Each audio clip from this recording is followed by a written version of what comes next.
Because election வர்றதுக்காக அறகுறையா திறக்கப்பட்டதுனால என்ன பிரயோஜனம் ஆச்சு? இப்போ பைப்ல வந்து மக்களுக்கு சேர வேண்டிய குடிநீர் அது அறகுறையா முடிச்ச வேலையினால பைப்பெல்லாம் உடைஞ்சு தண்ணி எல்லாம் வேஸ்டா தரையில போயிட்டு இருக்கு. மக்களுக்கு வர வேண்டிய 24 மணி நேரம் கிடைக்க வேண்டிய தண்ணி ஒரு நாளைக்கு மினிமம் 1 மணி நேரம் 2 மணி நேரம் தான் கிடைக்குது. மீதி தண்ணி எல்லாம் வந்து கழிவு நீரோட கலந்து தெருவில் போயிட்டு இருக்கு. இதெல்லாம் வந்து நான் சொல்லல, உங்க கண்ணால நீங்களே பார்க்கலாம். இப்படிதான் மதுரையில் இருக்கிற எல்லா விஷயங்களும் அறகுறையாக தேர்தலுக்காக நடந்துட்டு இருக்கு. இப்ப கூட பாத்தீங்கன்னா குப்பை வாரப்படாத குப்பைகள் இப்போ 4 நாளா பாத்தீங்கன்னா தெருவா போய் குப்பையெல்லாம் வாரிட்டு இருக்கிறாங்க. அன்னைக்கு மேலமாசி எந்த தெருலையும் விளக்குகள் எரியறது இல்லை. அன்னைக்கு மேலமாசி வீதியில நான் போய் பாக்குறேன், அவ்வளவு முக்கியமான ஒரு தெரு, அத்தனை கோடிக்கணக்கான ரூபாய் வியாபாரத்துல புழங்குற ஒரு தெரு, அந்த தெருவிலேயே வந்து தெருவிளக்கு எரியல. மெயின் தெருவிலேயே அந்த நிலைமை இருந்தா சின்ன சின்ன தெருவுலாம் எப்படி இருக்கும்? பெண்களுக்கு என்ன பாதுகாப்பு இருக்கும் அந்த இருட்டுல?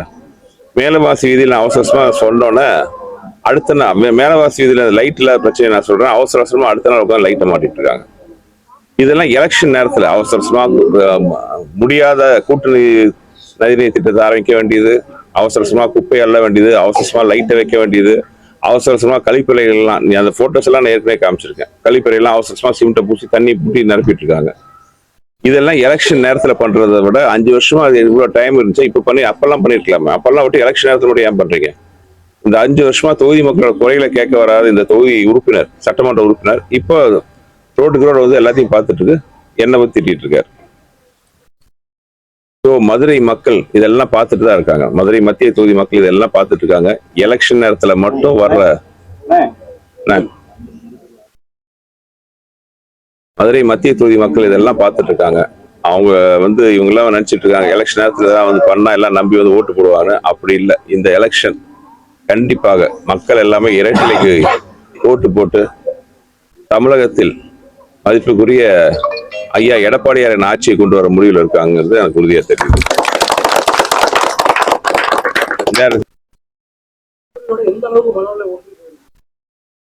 நான் ஏற்கனவே இங்க பார்த்துருக்கீங்களே, நான் என்னைக்கோ வந்து மதுரைக்காரனா முழுசா மாறிட்டேன். இனிமேல் என்னுடைய வாழ்க்கை மதுரையில்னு முடிவு பண்ணேன். என்னன்னா என்ன கையில் தட்ட வேண்டாம் பேட்டி கொடுத்துட்டு இருக்கேன் தயவு செய்து. இது அதான் என்ன வந்தோன்னா வந்து இவங்க முழுக்க வந்து வெளியூர்காரன்னு சொல்லிட்டு இருந்தாங்க. என் பூர்வீகம் பழனின்னு சொல்லியாச்சு. இதெல்லாம் வந்து அது இந்த காலத்துல இந்த சேட்டலைட் யுகத்தில் உலகமே சுருங்கி போன இந்த காலத்துல வந்து என்ன பத்தி சொல்லிட்டு இருக்காங்க. சரி, நான் ஓகே, நான் வந்து வெளியூர்காரன்னு பரப்புனாங்களே, பிரச்சாரம் பண்ணாங்களே. இவர் 30 வருஷம் வந்து எங்க இருந்தார்? கிட்டத்தட்ட 25 வருஷத்துக்கு மேல வந்து அமெரிக்காலையும் லண்டன்லயும் இருந்துட்டு ஓவர் நைட்ல குடும்ப பின்னணியை மட்டுமே தகுதியாக வைத்துக்கொண்டு 2016 எலெக்ஷன்ல வந்து எம்எல்ஏவா நின்னாரு. அப்ப அவர் வெளியூர்காரர் இல்லையா? நானாச்சும் என்ன வெளியூர்காரன்னு சொல்லலாம். அப்ப அவர் வெளிநாட்டுக்காரர் தான் அவரை சொல்லணும். ஸோ இந்த வாதம் வந்து ரொம்ப பிரிச்சு மக்கள்லாம் இதை ஏத்துக்க தயாரா இல்லை. மக்கள் இப்ப நீங்க என்ன 10 வருஷத்துல நீங்க என்ன பண்ணீங்கன்னு திருப்பி அவரை கேட்கும்போது அதுக்கு சொல்றது அவருக்கு பதில் இல்லை.